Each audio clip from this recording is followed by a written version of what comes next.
All right, so we are, our time is moving by very quickly, and we're still in the Gospel of Mark. Trust me, we will eventually get beyond Mark. We are going to speed up a little bit. Two things. I'm hoping that soon we'll be able to jump to Matthew.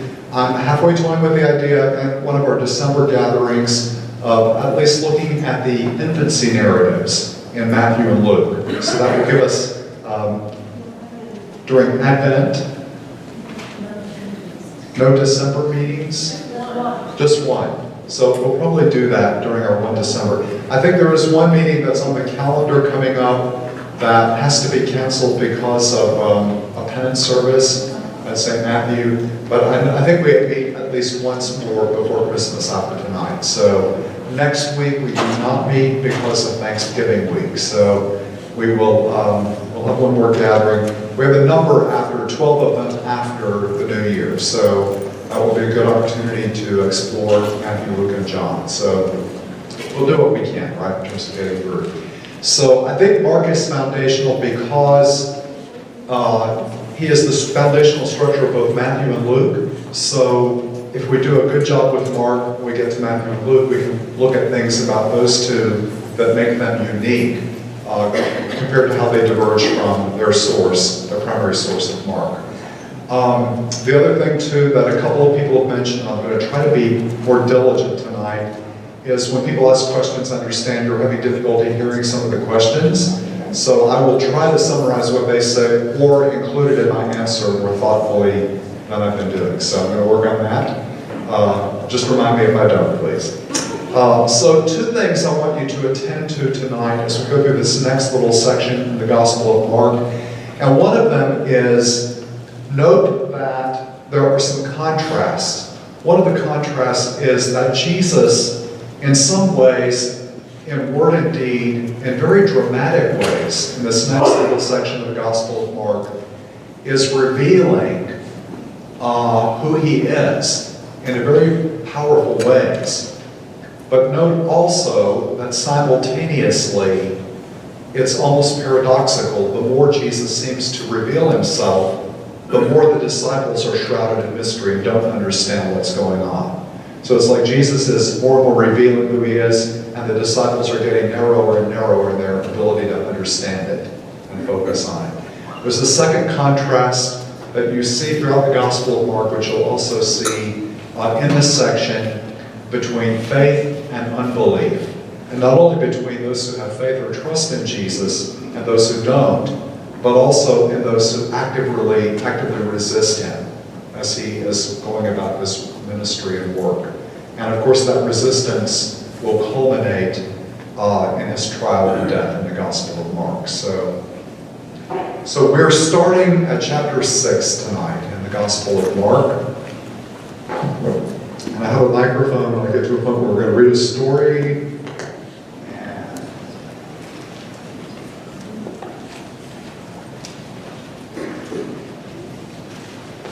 So we've already looked at the first story in chapter 6, which is the return of Jesus to his hometown. So we're not going to go back through the whole narrative tonight. I just want to highlight one tiny thing. We've talked a bit about the family of Jesus earlier. But note verse 5 in that chapter. He was not able to perform any mighty deed there apart from curing a few sick people by laying his hands on them. He was amazed at their lack of faith. So notice the connection in Mark's Gospel between the ability of Jesus to perform wondrous works and faith. It seems that for Mark, faith is one of the essential keys that unlocks the power of Jesus. And apart from an atmosphere of faith, Mark says he can do little.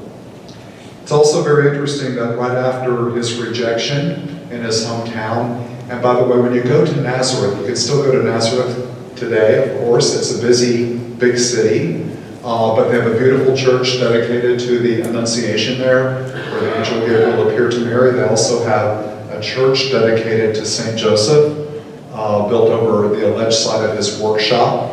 But they also have a little chapel on the edge of the city. So the city is kind of up overlooking the plain down below of, I forgot the name of it suddenly, but the great battle is going to end up happening down there at the end of time. And there's a little chapel that commemorates the place on the edge where they almost pushed Jesus over the edge when he was rejected at Nazareth. So it's a fascinating place to go to this day, to Nazareth. But notice in Mark's Gospel the immediate response of Jesus after his rejection in his native place.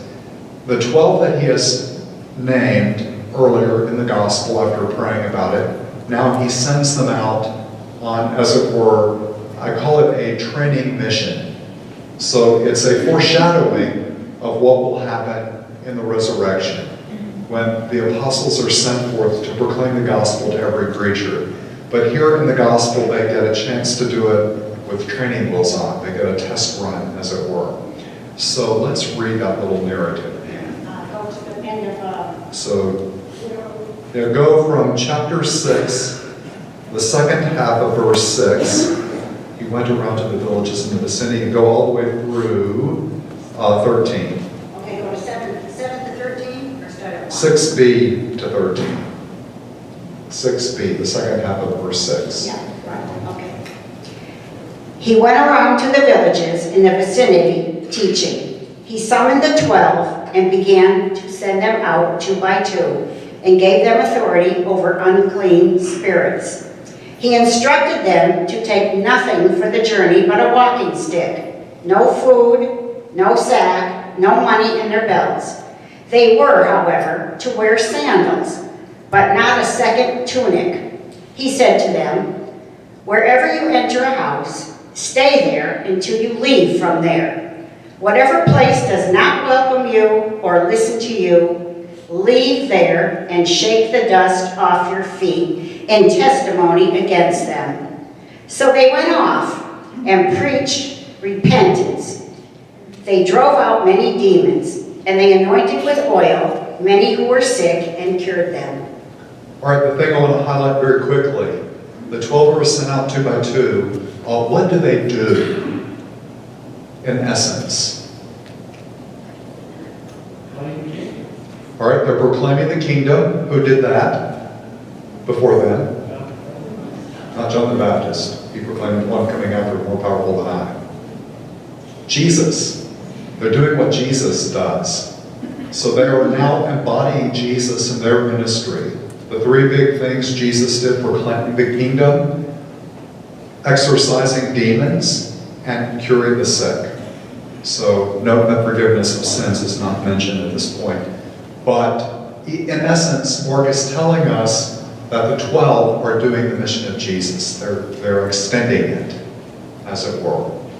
I will also highlight the fact that they used oil. Oil was used in the first century as a healing remedy and also for athletics as a strengthening agent. But the only connections between the healing of sick and oil in the New Testament are found here in this verse of Mark's Gospel and also in the letter to James, or the letter of James. So those 2 are the places, and James specifically talks about if there are sick among you, send for the presbyters, the elders of the church, who will anoint you with oil. And so the connection between healing on the part of the apostles in Mark's Gospel is connected with that oil, which will later become sacramentalized in the Catholic Church through the anointing of the sick. Jesus himself doesn't use oil when he heals. He has a direct touch. So he lays his hands on the sick, he uses his own spittle, or by word of command. So the agent of oil is included on the part of the 12. The other thing to note is when he sends them out with, one might only speak about it, with a certain vulnerability. They're not to go out with everything they need. So that vulnerability preeminently means that they will have to be dependent upon God. It will not be their own resources that will help them to live the mission of the kingdom.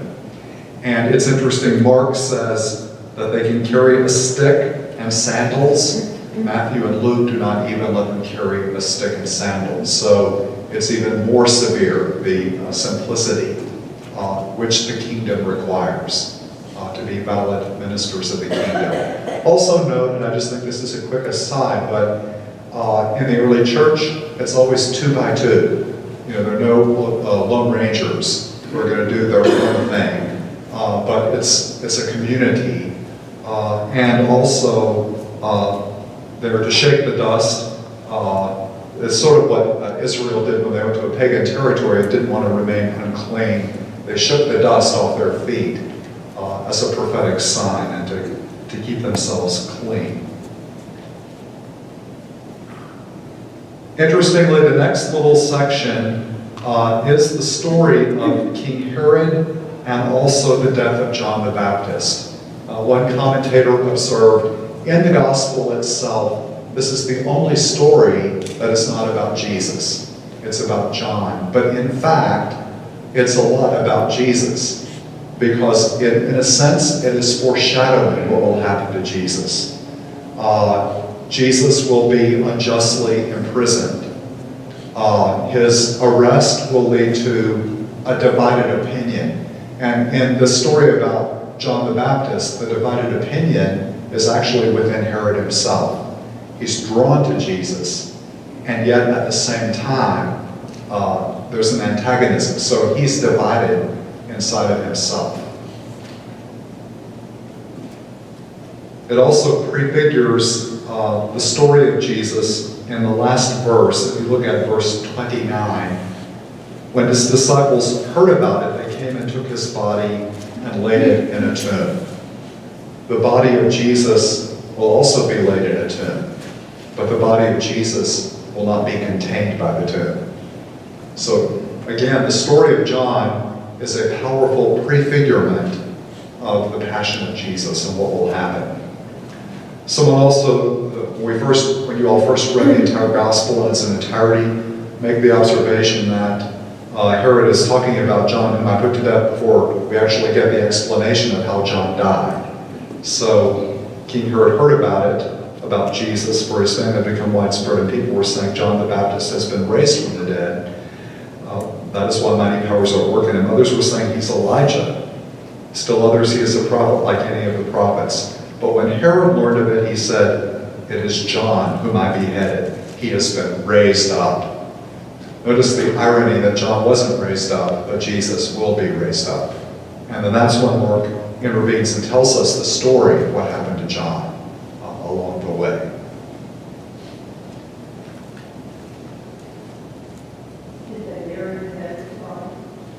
Did they bury the head with the body? I have no idea. That's a good question. It doesn't say. Did they bury the head with the body? I'm not sure. All right, however, notice that Mark is employing also here what we talked about last time, the sandwich technique. So we have the disciples sent out on mission, and now we're going to hear about their return. So the story got interrupted, and Mark has inserted in between the two the story of the Baptist. So there's something about the story of the Baptist that is connected with the decision of Jesus to now send the 12 out on mission. So it's, in a sense, it's preparing them for the point at which Jesus will be taken from them. Because at that moment, after the resurrection, they will become the true apostles, the true missionaries. Let's take a look at the narrative of their return. Chapter 6, verse 30 through 33. Someone want to read that for us. The apostles gathered together with Jesus and reported all they had done and taught. He said to them, "Come away by yourselves to a deserted place and rest a while."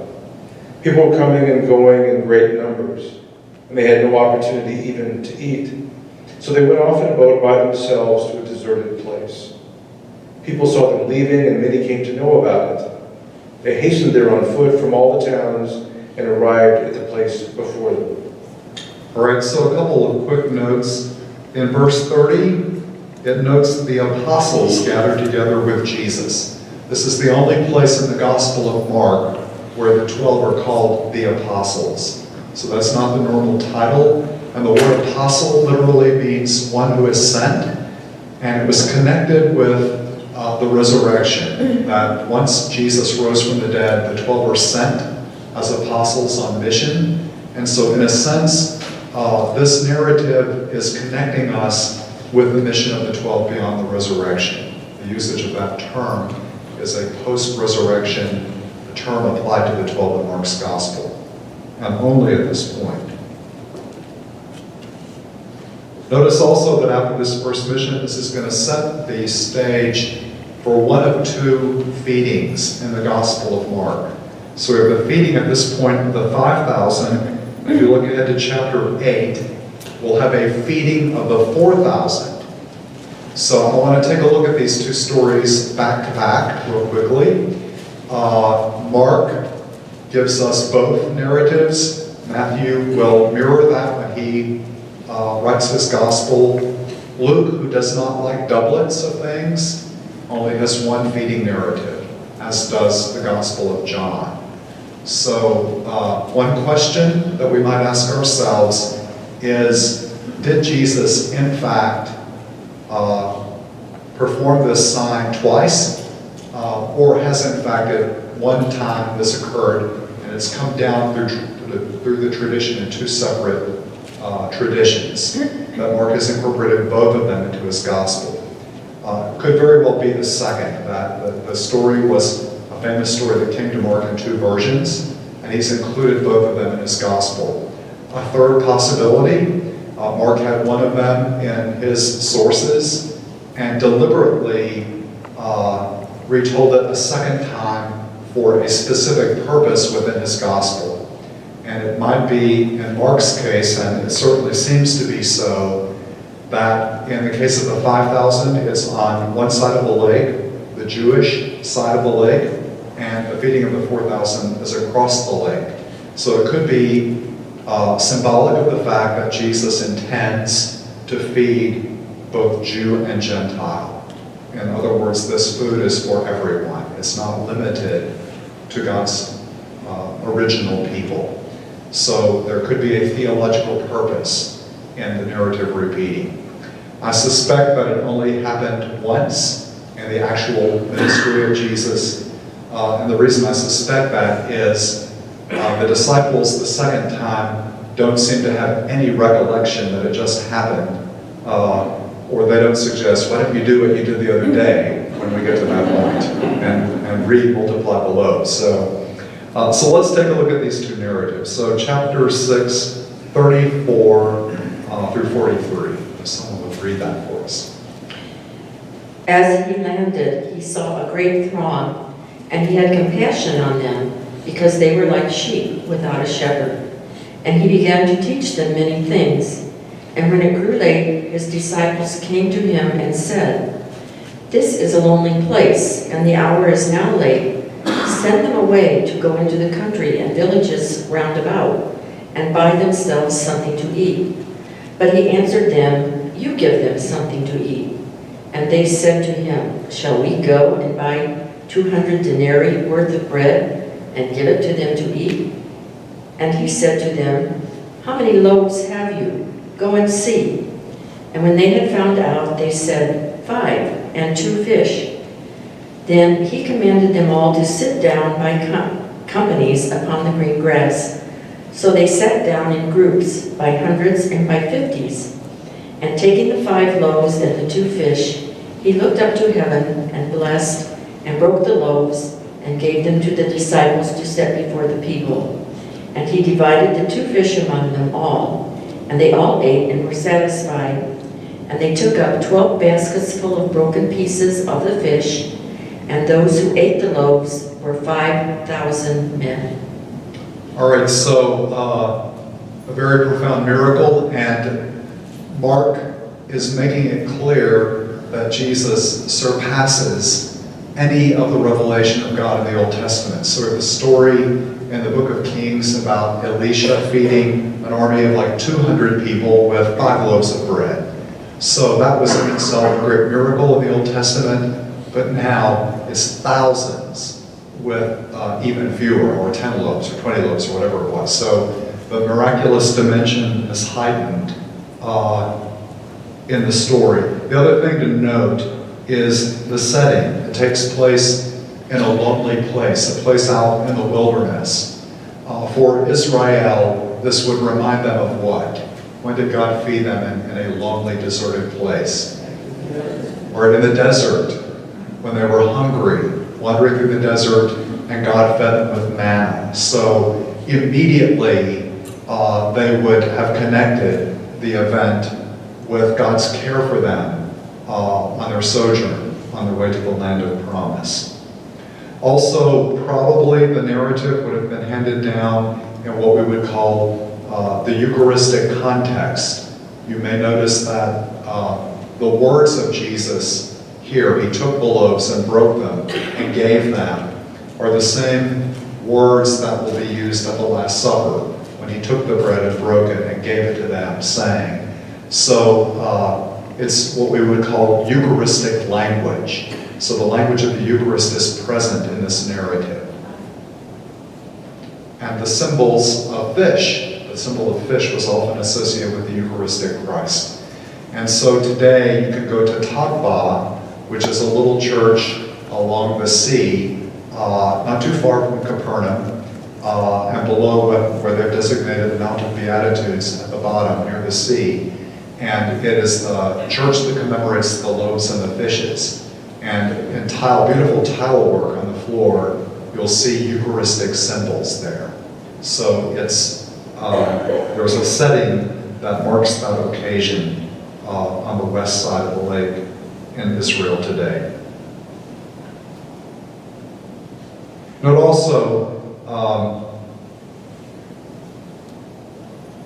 the inability of the disciples, the 12, to feed the hungry, apart from Jesus and what he does for them.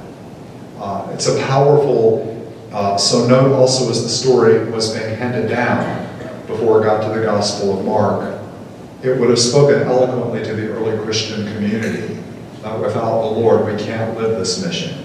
We have to depend upon him to feed the hungers of the crowd. So it would have been a source of great consolation for Christian missionaries in the beginnings of Christianity.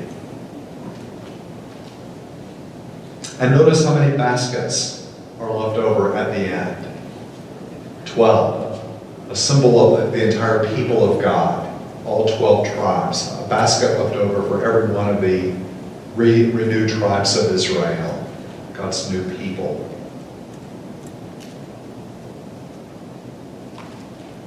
So, dramatic narrative about Jesus providing nourishment for the hungry. His heart was moved with compassion for them. They were like sheep without a shepherd. And Mark notes he began to teach them. Mark often tells us that Jesus is teaching, but he doesn't often give us the content of the teaching. He did that at the beginning with a little summary, and he gave us some parables, but we don't get extended teaching of the Gospel of Mark like we'll see in Matthew and Luke. Much more extended content to the teaching. Now, very importantly, and I think that the two are situated closely together for a reason, the next narrative is another one of these profound points. So note the contrast on the board. Jesus is revealing himself. He's revealed himself in the multiplication of the loaves. Now he's going to reveal himself on the sea. So let's read that next little section, 45 to 52.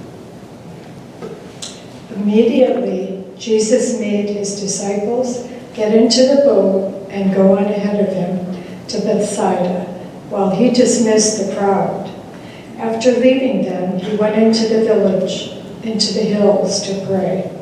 When evening came, the boat was in the middle of the lake, and he was alone on land. He saw the disciples straining at the oars because the wind was against them. About the fourth watch of the night, he went out to them, walking on the lake.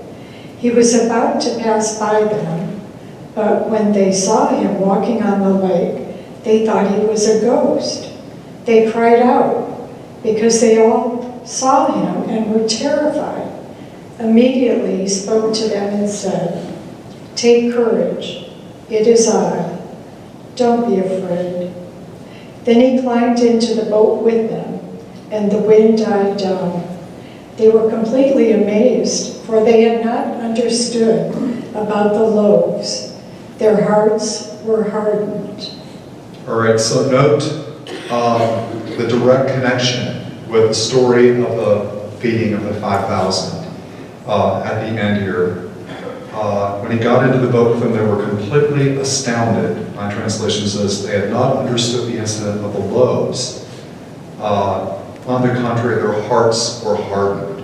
So you see the manifestation of Jesus in great power, both in feeding and now in walking on the water, and the response on the part of the 12, which you might imagine should be great faith, is in fact hardened hearts, completely not understanding about the loaves. So the presentation of Mark of the 12 here, as we talked about, is not a very, they're not very good students, as it were, at this point in the narrative.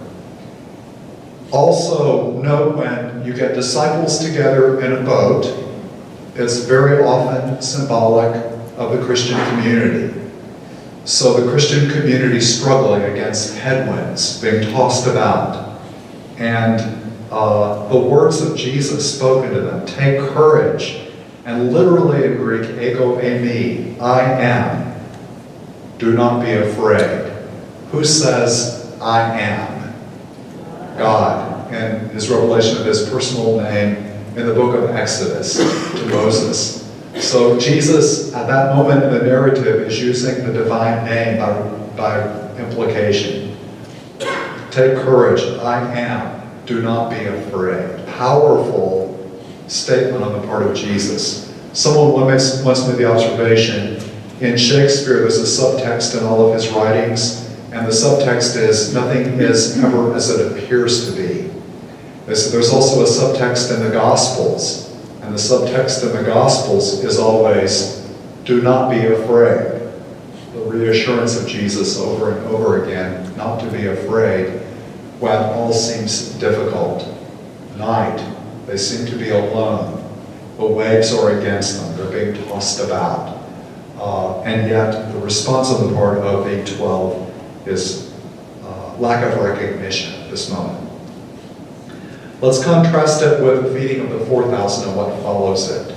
So chapter 8, verses 1 through 10. Question? Sorry. I'm trying to reconcile Mark's presentation earlier in our discussion this evening where Jesus not only lacked faith and he persevered with those who lacked faith in trying to help them, and yet he was prepared to, this is our presentation of it, that he was prepared to persevere with the apostles whose hearts they hardened, and they had issues with their faith. Right. And I think that you see a contrast in Mark between those who don't have faith and the disciples who seem to have lost their faith, or whose faith is not giving them what they need at that moment. I think also remember, if we are correct about Mark being written after the death of Peter and Paul in Rome or another city, and the reverberations of fear are spreading throughout the Christian community, remember how Mark's first ending ended? They left and said nothing to anyone because they were much afraid. I think this story, this narrative gives us a very powerful symbol of the Christian community after that shocking event. They're in the boat together, but they're now afraid. And the reassuring words of Jesus, take courage, I am, do not be afraid, might well be also the risen Lord addressing the Christian community. Where is your faith then? Luke, I like the way Luke puts it, where then is your faith? Has it disappeared? I always interpreted hardness of heart as a refusal to believe, not necessarily a lack of faith, just Stubborn resistance, willful resistance. exactly. And so, I'm thinking, what's wrong with this? And so the two things I would say about it from our perspective, and probably from the perspective of Mark's original hearers, those who heard the gospel proclaimed first, I think Mark is inviting the Christian community to identify itself with the 12. So where are we resisting? Where is our hardness of heart coming from? Why are we much afraid? Well, because we're in the boat, but the winds are against us, we're being tossed about, and Jesus seems to have abandoned us. That might be their answer, right, after the martyrdom of Peter and Paul. And that gets replicated in the history of the church, of course. So the text has multiple layers of possible meaning and usage. And I think we're meant to identify with the 12. So we're not the opposition, but we're certainly in the boat, but we often don't get it. We often don't have faith, and we're often driven by fear. And in the boat of the Christian community. And that should also give us an encouragement in a weird sort of way, because if the original 12 were in such a place, and we struggle with faith at times and are much afraid, then we shouldn't feel so bad about it. So I think it's meant to be an encouragement to us as well. All right, chapter 8. In those days, when again a great crowd had gathered, and they had nothing to eat, he called his disciples to him and said to them, I have compassion on the crowd, because they have been with me now 3 days and have nothing to eat. And if I send them away hungry to their homes, they will faint on the way, and some of them have come a long way. And his disciples answered him, How can one feed these men with bread here in the desert? And he asked them, How many loaves have you? They said 7. And he commanded the crowd to sit down on the ground. And he took the 7 loaves, and having given thanks, he broke them and gave them to his disciples to set before the people. And they set them before the crowd. And they had a few small fish, and having blessed them, he commanded that these also should be set before them. And they ate and were satisfied. And they took up the broken pieces left over, 7 baskets full, and there were about 4,000 people. And he sent them away, and immediately he got into the boat with his disciples and went to the district of Dalmanutha. All right, so the point I want to make is it's essentially the same narrative, and the disciples don't get it. There are a few little clues. One of them is the crowd has been with me now for 3 days. When you ever hear the term 3 days in the New Testament, think Easter Sunday, resurrection. When did the early Christian community gather for Eucharist? On the day of the Lord, the day of resurrection. And the obligation of the apostolic community to feed the Christian people on that day was preeminent above all the others. So again, the second story of the feeding of the hungry also references clearly what we would call a Eucharistic connection with the Christian community gathered for Eucharist. However, note the response of the Pharisees, and then also note the response of the 12. So let's take a look at the immediate verses following it, 11 through 13, real quick. The Pharisees came and began to argue with him, seeking from him a sign from heaven to test him. And he sighed deeply in his spirit and said, Why does this generation seek a sign? Truly I say to you, no sign shall be given to this generation. And he left them, and getting into the boat again, he departed to the other side. All right, what's so ironic about this little passage? We want some kind of a sign. What did they just get? A very big sign. A miraculous feeding, thousands of people. So it's, again, Mark's irony is very clear. The symbolism of blindness, not seeing, deafness, not hearing, the explanation about parables, that they'll look but they're not going to understand, they're going to listen but they're not going to hear, lest their hearts be converted and they believe. It's being enacted here in the narrative. So the Pharisees are asking for a sign, they've totally missed it, and they reply, Jesus, I'm not going to give you a sign. He just gave them the sign. But notice the 12, though. Let's go on with these next verses, 14 through 21.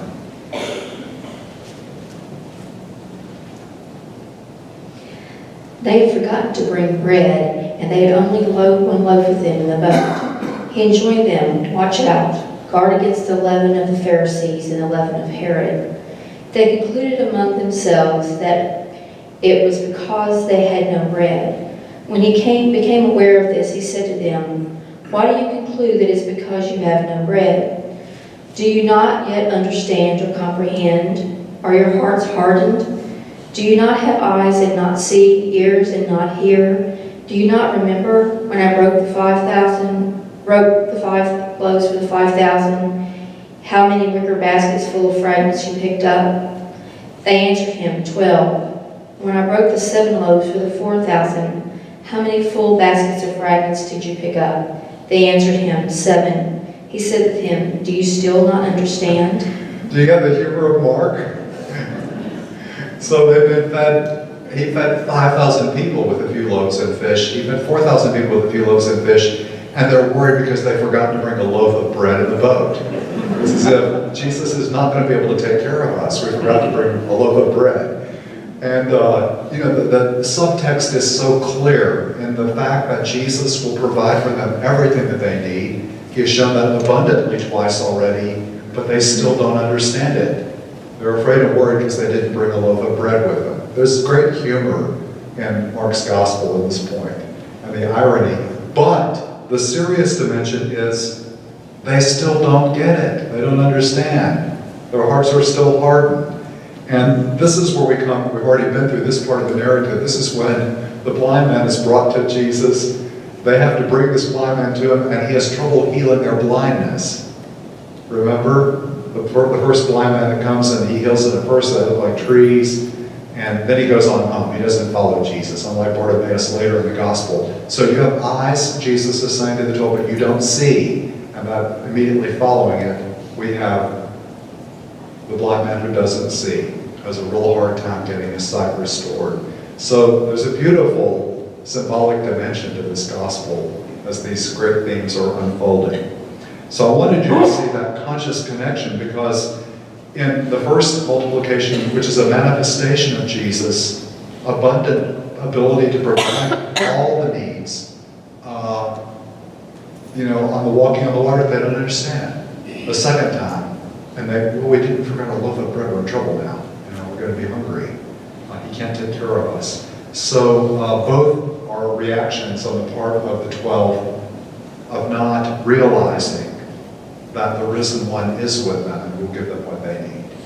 I was just going to comment that we're very much the same, because God takes care of us in one situation in our lives.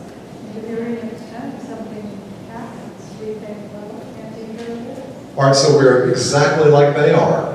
God has taken care of us so well in the past, but he's not going to do it in the future. I've sometimes done that when I'm talking with somebody for pastoral counsel. Let's say they have more than one child, they've raised a number of children, and they're all bent out of shape, worried about their current child. And I'm like, wait a minute, what about such and such and such and such and such and such and such and such? And recalling all the times that God took care of them, parenting their other kids. Do you think maybe God might provide for you what you need now with this particular situation? But going forward, we are just like the 12, are we not? That's the great pastoral connection. All right, I don't want to skip a couple of important things in the middle of those two narratives of the feeding of the 5,000. One of them is very important because it's the seat of opposition to Jesus in the Gospel of Mark.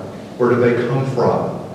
They come from Jerusalem, which was meant to be the holiest place in the whole kingdom of Israel. So the seat of opposition to Jesus comes from Jerusalem. And you'll see in that narrative persistent obstinance of opposition, hardness of heart to the work of Jesus. On the other hand, right next to it is someone who is not part of God's people, a Syrophoenician woman outside of the circle of faith. And she has great faith that Jesus will do what she asks of him. And because of that, a great wonder happens. So that contrast between faith in Jesus on the part of an outsider versus those who come from the very heart of Israel, who should have the best and closest understanding of God, who are opposed to him. Let's go through that beginning of chapter 7, verse 1 through 23. We'll just get that chunk of narrative together for the opposition to Jesus.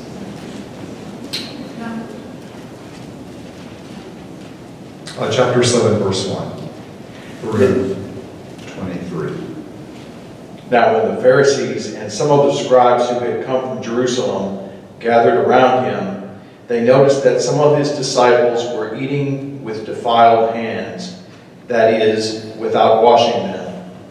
For the disciples and all the Jews do not eat unless they thoroughly wash their hands, thus observing the tradition of the elders. And they do not eat anything from the market unless they wash it. And there are also many other traditions that they observe, the washing of cups, pots, and bronze kettles. So the Pharisees and the scribes asked him, "Why do your disciples not live according to the tradition of the elders, but eat with defiled hands?" He said to them, "Isaiah prophesied rightly about you hypocrites, as it is written, 'These people honors me with their lips, but their hearts are far from me. In vain do they worship me, teaching human precepts as doctrine. You abandon the commandment of God and hold to human tradition." Then they said to them, "You have a fine way of rejecting the commandment of God in order to keep your tradition. For Moses said, 'Honor your father and your mother,' and whoever speaks evil of father or mother must surely die. But you say that if anyone tells father or mother, 'Whatever support you might have from me is Corban,' that is, an offering to God, then you no longer permit anything for a father or mother, thus making void the word of God through your tradition that you have handed on. And you do many things like this." Then he called the crowd again and said to them, "Listen to me, all of you, and understand.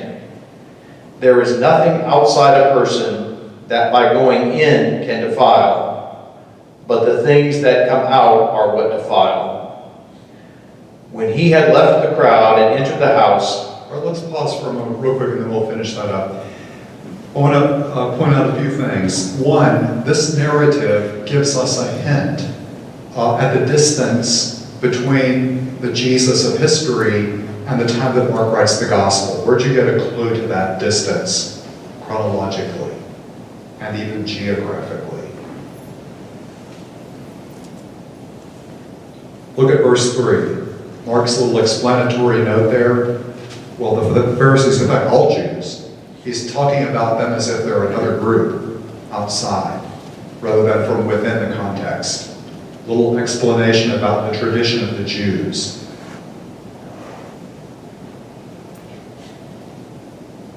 So he interrupts the story to do a little explanatory footnote for the hearers of the gospel. The problem is that the Christian community, by the time of Mark, is no longer observing the purification and food regulations that the Jewish people had observed for centuries. So this narrative reflects that struggle between the Jewish, ongoing living Jewish community and the growing Christian community, which no longer observed the same ritual regulations regarding eating food with unclean people, eating unclean foods, and purifying oneself properly. They had already abrogated those ritual traditions by that point. Let's continue the narrative. When he had left the crowd and entered the house, his disciples asked him about the parable. He said to them, "Then do you also fail to understand? Do you not see that whatever goes into a person from outside cannot defile, since it enters not the heart, but the stomach, and goes out into the sewer? Thus he declared all foods clean. Wow, that's a profound statement. Explanatory, I mean, Jesus just declared all foods are clean. We'll come back to that. And he said, "It is what comes out of a person that defiles.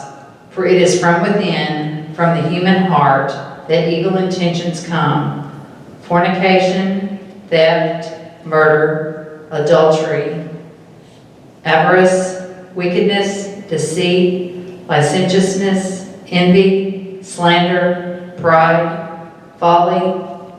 All these evil things come from within, and they defile a person."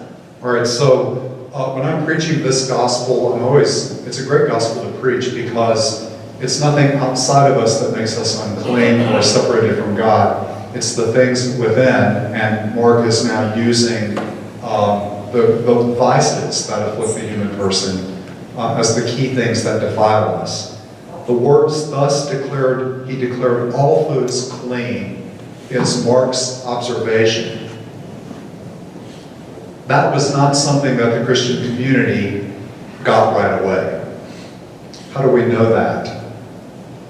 If you read the Acts of the Apostles, there was a huge struggle between the people that Paul was proclaiming the gospel to, who were not Jews, not circumcised, and therefore you could not eat with them, or you would be ritually unclean. So at that point, Peter is beginning to eat with non-Jews, and it creates a big controversy in the early church. And so much so that Paul has to get on to Peter. You read about in the letter to the Galatians, and says, "You came here and you were eating with the non-Jews, but now that the ones from Jerusalem showed up who believe you shouldn't, you've separated from them. You're a hypocrite now," basically. So the early Christian community had what we today refer to kind of post-fact as the first council of the church, the Council of Jerusalem, where they gather and have this big debate. Do you have to follow the whole Mosaic law or don't you? Does that include all the ritual purification laws and so forth? And remember, they came to a compromise. And the compromise was no unchastity, no eating of animals with the blood still in them. They had like 4 different categories. Those things we're still going to observe, but very soon some of those went by the wayside, including eating animals with blood in them. So the word here of Mark, "thus did he declare all foods clean," is a result of the Christian community's recognition of what happened, in fact, by the power of the risen Christ. But that insight took a while to sink into them, as you see played out in the history of the early Christian community. But by the time the Gospel of Mark is written, clearly that separation has happened. So the whole ritual law of the Old Testament is no longer being observed by the Christian community, but the moral heart of it is still valid. You know, we sometimes say, inappropriately, well, we keep the 10 Commandments, but not all the others. In fact, the 10 Commandments are but a summary of the entire law of God. And there are many other moral precepts in the Old Testament that we still hold as valid, but not the ritual dimensions of that. So you see, you get a great window here at this section of the Gospel into the unfolding Christian community and its relationship with Israel. So let's get that last narrative right after that from the Syrophoenician woman, verses 24 to 30. From that place, he went off to the district of Tyre. He entered a house and wanted no one to know about it, but he could not escape notice. Soon a woman whose daughter had an unclean spirit heard about him. She came and fell at his feet. The woman was a Greek, a Syrophoenician by birth, and she begged him to drive the demon out of her daughter. He said to her, "Let the children be fed first, for it is not right to take the food of the children and throw it to the dogs." She replied and said to him, "Lord, even the dogs under the table eat the children's scraps." Then he said to her, "For saying this, you may go. The demon has gone out of your daughter." When the woman went home, she She found the child lying in bed and the demon gone. All right, so in contrast to those who come from Jerusalem, the Pharisees and their scribes, you have this outsider, a Greek Syrophoenician woman who has such great faith that Jesus will do what he asks, that even when he says no at the beginning, she persists in insisting yes. And sometimes it's important to note, let the children be fed first. It is not right to take the food of the children and throw it to the dogs. In our culture, we've become great pet lovers. So dogs are, in some homes, dogs are ruling the house. But in the ancient world, dogs were not seen that way at all. So this is clearly not a kind comment. But she turns it around. Even the dogs under the table eat the children's scraps.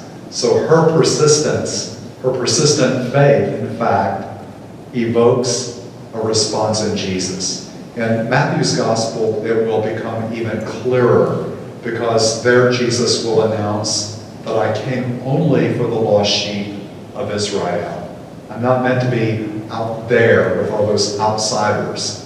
And that may, in fact, reflect some historical nugget about the fact that Jesus focused his ministry on trying to renew God's people, Israel. And only after the resurrection did the mission to the nations begin. Go to all the nations. Matthew will have it said at the end, baptizing them in the name of the Father, the Son, and the Holy Spirit. I also had this encounter one time outside of the National Catholic Youth Conference, I think in Indianapolis. And our Catholic youth were gathered there, and a fundamentalist preacher had shown up and told them that they were all going to hell because they were Catholic. And one of the reasons that they were going to Catholic, he gave several reasons, but one of them was that he said they didn't believe in the Bible. Another was they believed that the Eucharist really was the body and blood of Christ. We had an interesting discussion that unfolded as we went through that. And I forgot why I was telling you the story, so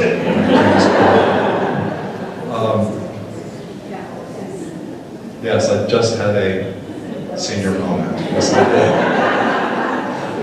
Maybe we'll come back. What was I talking about right before I told that story? The ceremony. Oh, yeah, now I remember. So for all the nations. He sent them to all the nations. So when I talked to this strict preacher, he basically said, you Catholics believe you have to earn your way to heaven by doing good things. And I said, no, we don't think we can earn our way to heaven. That's impossible. It's a free gift from God. It's a grace. But we do believe that our salvation depends upon our responding to the grace of God and acting in a loving way.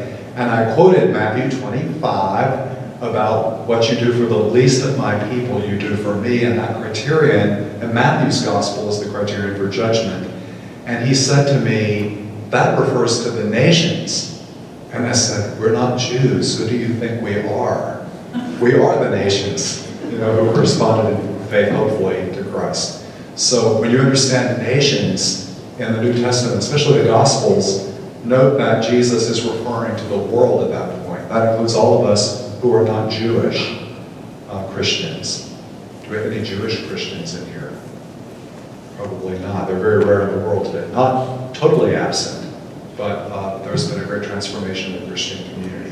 So this woman, the Syrophoenician woman, is in fact a first symbol of the non-Jewish community, and the intersection with Jesus in the Gospel of Mark here almost seems to be accidental, in the sense that Jesus doesn't seek out the non-Jew, but rather she comes to him, by way of great contrast with the Pharisees and their scribes who are questioning Jesus. Also, in Mark's Gospel, which we heard of in the discourse about the food, notice the verse 14, he summoned the crowd again and said to them, listen, or hear me, all of you, and understand. Mark's Gospel often has this imperative call. Pay attention, listen, notice. And so it's Jesus' way of saying in the Gospel of Mark, this is really important. Listen, pay attention, I'm about to tell you something important. The contrast is that even though he's saying, listen, look, in fact, the disciples are often deaf or blind. They don't see or hear. And so it's not surprising that the next healing we have is someone who can't hear or speak. I was just wondering if you could comment on 18 through 23, where he's talking about, don't you realize nothing going into a man from the outside can defile him? And then it's almost like he lists the 7 deadly sins. Right. And asks us, well, it seems like he's asking us to look inside of your own heart. Am I reading that? Exactly. Yes, and I think some scholars point out that the list of vices here sounds a lot like the letters of Paul. And when he talks about these are the vices that separate us from God living in the flesh, so they tend to be more what we would call Hellenistic lists of vices. So they may have been, they may have connected themselves to the narrative in the Greek world as it spread, as Christianity spread. But the core insight is also valid for Israel, for God's people. It's our moral response to God that always has to be lived out in relationship to our neighbor that is paramount. So when you read the book of Leviticus, for example, even though it has a lot of the holiness code in it, it also has a lot of moral prescripts about, I, the Lord your God, am holy. Therefore, do not throw a stumbling block in front of the blind. I, the Lord, am holy. You get this repetition, God is holy, and my respecting the holiness of God means that I treat other human beings in the respectful way that they're due. So you have this strong connection all throughout the history of Israel between faith in God always has to be expressed in the way that we treat our neighbor. And Jesus, of course, will summarize the entire law that way in the 2 great commandments, or the great double commandment of love. All right, let's take one final look at that last little healing of the deaf man. Someone want to read 31 through 37. Again, he left the district of Tyre and went by way of Sidon to the Sea of Galilee and to the district of Decapolis. And people brought to him a deaf man who had a speech impediment and begged him to lay his hands on him. He took him off by himself, away from the crowd. He put his fingers into the man's ears and spitting, touched his tongue. Then he looked up to the heaven and groaned as he said to him, Ephphatha, that is, be open. And immediately the man's ears were opened, his speech impediment was removed, and he spoke plainly. He ordered them not to tell anyone, but the more he ordered them not to, the more they proclaimed it. They were exceedingly astonished, and they said, He has done all things well. He makes the deaf hear and the mute speak. All right, so a miraculous healing. I'll note also that you get Aramaic words, and often healings in the ancient world did involve the use of esoteric language, strange language, but it could also be these Aramaic terms take us back to the days of Jesus himself, associated with Ephphatha, be opened. The little girl who was raised from the dead, Talitha koum. So you see these Aramaic remnants in the Greek text of the gospel, and the explanation in Greek of what they mean. That means be opened.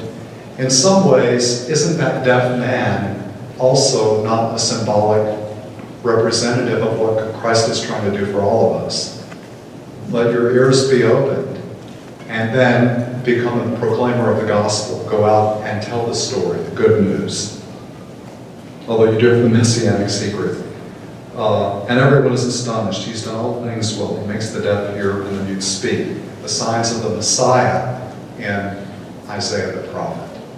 So you note the board, the great contrast, the unfolding of Jesus in power, the mystery of who he is unfolding. The disciples, we keep getting the idea that there's a closedness of heart, a hardness of heart, lack of comprehension.